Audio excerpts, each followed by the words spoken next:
Welcome back guys. আমরা কিন্তু সর্বপ্রথম নতুন একটা পেজ খোলার পরপরই দেখি আমাদের কিন্তু এই অপশনটা ক্রস থাকে, অর্থাৎ you follow Facebook's content monetization policy. অর্থাৎ নতুন একটা ফেসবুক পেজ ক্রিয়েট করার পরেই কিন্তু আমাদের ফেসবুক কন্টেন্ট মনিটাইজেশন পলিসি চলে আসে, আর এটা কিন্তু ক্রস আইকনে থাকে। সো এই অবস্থায় যদি আমরা এখন 5,000 ফলোয়ার কমপ্লিট করি এবং 60,000 ঘন্টা যদি ওয়াচ টাইম কমপ্লিট করি, তাহলে কিন্তু মনিটাইজেশন পাবো না। তাহলে এখন আমাদেরকে কি করতে হবে? কিন্তু আমরা অনেকেই জানি যে একটা নতুন পেজ ক্রিয়েট করার পরে এই কন্টেন্ট মনিটাইজেশন পলিসি আসে, এটা 1 মাস পর অটোমেটিক রিমুভ হয়ে যায়। হ্যাঁ, রিমুভ হয়ে যায়, কিন্তু আপনার মনিটাইজেশন যে পলিসি সেটা আবার চলে আসবে, এটা কিন্তু যাবেন, এবং এটা কিন্তু পরবর্তীতে আপনার পেজে আবারও আসতে পারে। সো এখন আমাদের কি করতে হবে আমি জিনিসটা আপনাদের ক্লিয়ার করি। সো এইখান থেকে আমি ব্যাক চলে আসবো। ব্যাক চলে আসার পরে তো আজকের ভিডিওতে যে কথাগুলো বলবো একদম মনোযোগ দিয়ে শুনবেন। সো এইখান থেকে আমি ব্যাক চলে আসার পরে একটু নিচের দিকে আসবো। নিচের দিকে চলে আসার পরে দেখবেন পেজ রিকমেন্ডেশন, এখানে ক্লিক করবেন। সো এইখানে ক্লিক করার পর অনেকের পেজ দেখবেন এইখানে পেজ নো রিকমেন্ডেবল লেখা থাকে। সো এইটা আপনার হচ্ছে কিছুদিন পর অটোমেটিক ঠিক হয়ে যায়। আর যদি ঠিক নাও হয়, কীভাবে ঠিক করবেন সেটাও বলে দিচ্ছি। এখন আমাদের যে মনিটাইজেশন পলিসি ইস্যুটা আছে, এইটা কিভাবে দেখবেন? সো পেজ স্ট্যাটাসে ক্লিক করবেন আপনারা। তারপর এইখান থেকে দেখতে পাবেন যে রেস্ট্রিক্টেড মনিটাইজেশন, এইখানে ক্লিক করবেন। এইখানে ক্লিক করার পর দেখবেন যে এইখানে যে মনিটাইজেশন ইস্যুটা চলে আসে। সো অনেকে নতুন পেজ ক্রিয়েট করার পর নিজের ভিডিও আপলোড দেন, নিজের কন্টেন্ট আপলোড দেন, নিজের প্রোফাইল পিক এই পেজে দিয়ে রাখেন, অথবা নিজের কভার ফটো দিয়ে রাখেন, তারপরেও পলিসি ইস্যু আসে। সো এখন প্রশ্ন করতে পারেন, যদি সব কিছু নিজের হয় তারপর এটা কেন আসে? সো একটা নতুন পেজের ক্ষেত্রে এরকম আসে। আর আমার এই পেজটা কিন্তু কিছুদিনের পুরাতন, তারপরে কিন্তু আমার এই পেজে এই ইস্যুগুলো চলে আসছে, এবং আমার এই পেজের ভিডিওগুলো কিন্তু একদম আমার নিজের ভিডিও। আমি অন্যের কোনো ভিডিও কপিও করি নাই, বা কপিরাইট কোনো মিউজিকও ইউজ করিনি।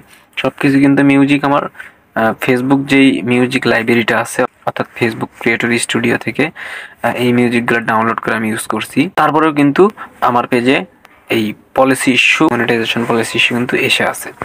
সো আপনাদের ক্ষেত্রেও এরকমটা হতে পারে যে সব কিছু নিজের সব ভিডিও নিজে আপলোড দেন, তারপরেও কিন্তু এরকম পলিসি ইস্যু এসে থাকে।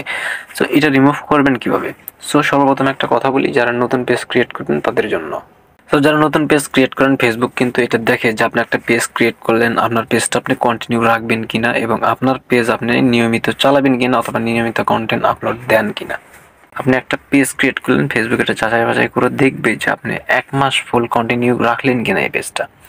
দেখা যাচ্ছে হ্যাঁ, আপনি 1 মাস এই পেজটা কন্টিনিউ রাখলেন, বা কন্টিনিউ রাখা বলতে আপনি নিয়মিত ভিডিও আপলোড দিচ্ছেন বা নিজের কন্টেন্ট নিয়মিত আপলোড দিচ্ছেন। সেই ক্ষেত্রে সব কিছু যদি একদম পারফেক্ট থাকে এবং আপনার যদি রিয়েল কন্টেন্ট হয়ে থাকে, সেই ক্ষেত্রে পলিসি ইস্যুটা চলে যাবে। মনিটাইজেশন পলিসি ইস্যু আসলে সেইটাও চলে যাবে। কিন্তু দেখা যাচ্ছে যে আপনি 1 মাস ভিডিও কন্টিনিউ রাখার পরে আপনার ভিডিও বা আপনার কন্টেন্ট আপলোড দেওয়া বন্ধ করে দিলেন, বা কিছুদিন পর পর দেখা যাচ্ছে যে এখানে মাসে আপনি আপলোড দিতেন 7 থেকে 8টা ভিডিও, বা 30 দিনে 30টা ভিডিও আপলোড দিতেন। এরকম যদি আপনি ফার্স্ট থেকে করে থাকেন, পরবর্তীতে দেখা যাচ্ছে আপনি মাসে 2টা বা 1টা ভিডিও আপলোড দিচ্ছেন। সো এরকম যদি আপনি রেগুলার না হন, ইরেগুলার যদি হয়ে থাকেন, সেই ক্ষেত্রে কিন্তু আবারও পলিসি ইস্যু চলে আসে, প্লাস মনিটাইজেশন পলিসি ইস্যুটা চলে আসে। সো এই ক্ষেত্রে আপনারা তখন প্রশ্ন করেন যে সব কিছু আমার নিজের কন্টেন্ট, তারপর এইগুলো কেন আসে, রিমুভ হচ্ছে না কেন, নিজের ভিডিও ডিলিট করে দেন, তারপরে লাইভ করেন। তো সেই ক্ষেত্রেও কিন্তু রিমুভ হয় না। সো আপনি যদি ফেসবুক থেকে ইনকাম করতে চান, এবং যদি আপনি একজন ফেসবুকের রিয়েল কন্টেন্ট ক্রিয়েটর হতে চান, সেই ক্ষেত্রে আপনি প্রথম থেকে যেই নিয়মে ভিডিও আপলোড দেওয়া শুরু করবেন একটা পেজ খোলার পরে, সো এই নিয়মটা আপনার মেনটেন করে চলতে হবে। আপনি যেইভাবে ভিডিওটা আপলোড দিচ্ছেন, যেই কয়দিন পর পর ভিডিওটা ফার্স্ট টাইম থেকে আপলোড দিচ্ছেন, অথবা নিজের কন্টেন্ট যেই কয়দিন পর পর আপলোড দিচ্ছেন, সেই কন্টেন্টগুলোই কিন্তু আপনার ওই নিয়ম মাফিকে ভিডিও আপলোড দিতে হবে। তাহলে কিন্তু এই সমস্যাটা আপনার থাকবে না। আমার এই পেজে আমি বললাম যে সব কিছু আমার নিজের ভিডিও, তারপরেও কেন পলিসি ইস্যু বা মনিটাইজেশন পলিসি ইস্যু এসে আসে। তো আমি কিন্তু এই পেজে ভিডিও আপলোড দিই না, আমি গ্যাপ দিয়ে দিই। দেখা যাচ্ছে যে আমি 20 দিন বা 15 দিন পর একটা ভিডিও আপলোড দিচ্ছি। সো এই ক্ষেত্রে আমার কিন্তু পলিসি ইস্যু বা পার্টনার মনিটাইজেশন পলিসি ইস্যু কোনোটাই ছিল না, কিন্তু পরবর্তীতে অটোমেটিক চলে এসছে।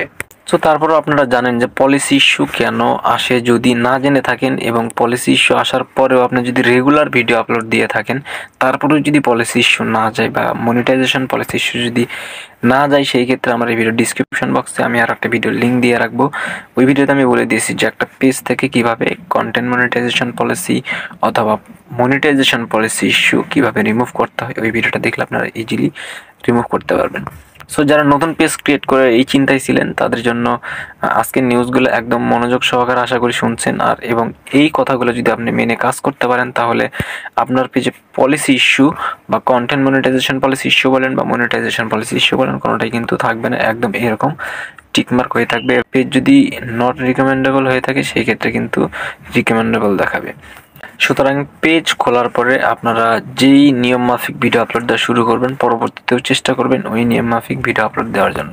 কারণ ফেসবুক চায় যে তাদের যে কন্টেন্ট ক্রিয়েটরগুলো ফেসবুকের, তারা কন্টিনিউ তাদের পেজে ভিডিও আপলোড দিক বা কন্টেন্ট ক্রিয়েট করে থাকুক।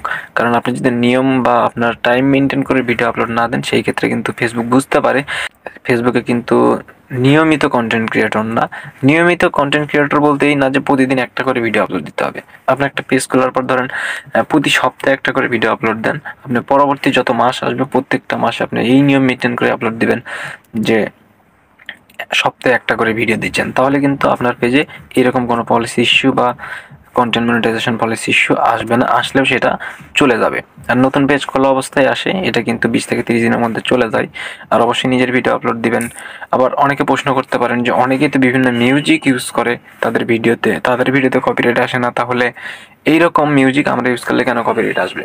আসলে তারা এই মিউজিকগুলো ক্রেডিট দিয়ে নিয়ে তারপর ইউজ করে, যার কারণে তাদের ভিডিওতে কপিরাইট আসবে না। কিন্তু আপনি ক্রেডিট ছাড়া যদি ইউজ করেন, অবশ্যই কপিরাইট আসবে। সো আবারও যদি আপনি এখান থেকে স্টোরি দেওয়ার সময় মিউজিক যে অ্যাড করার অপশন থাকে, অর্থাৎ মিউজিকের যে লাইব্রেরিটা আছে, এখান থেকেও যদি আপনার স্টোরিতে মিউজিক অ্যাড করেন, তাহলে কপিরাইট আসবে এবং কন্টেন্ট মনিটাইজেশন পলিসি আসবে। অথবা রিলস ভিডিও আপলোড দেওয়ার সময় যে মিউজিক লাইব্রেরিটা দেওয়া থাকে এইখান থেকেও যদি আপনি মিউজিক অ্যাড করেন, তারপরে কিন্তু পলিসি ইস্যু আসবে।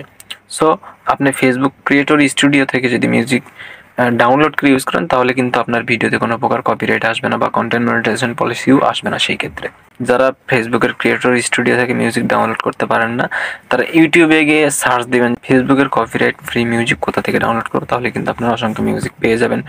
সো বন্ধুরা, আজকে মূলত এই গুরুত্বপূর্ণ কথাগুলো ছিল, আশা করি আপনাদের বোঝাতে পেরেছি। সো ভিডিওটা যদি একটু ভালো লেগে থাকে বা একটু উপকার এসে থাকে, অবশ্যই ভিডিওতে লাইক দিয়ে চ্যানেলটা সাবস্ক্রাইব করে দেবেন। আর যদি চ্যানেলটা অলরেডি সাবস্ক্রাইব করে রাখেন, আপনাকে অসংখ্য ধন্যবাদ। সবাই ভালো থাকুন, সুস্থ থাকুন, দেখা হবে নেক্সট কোনো ভিডিওতে। আল্লাহ হাফেজ।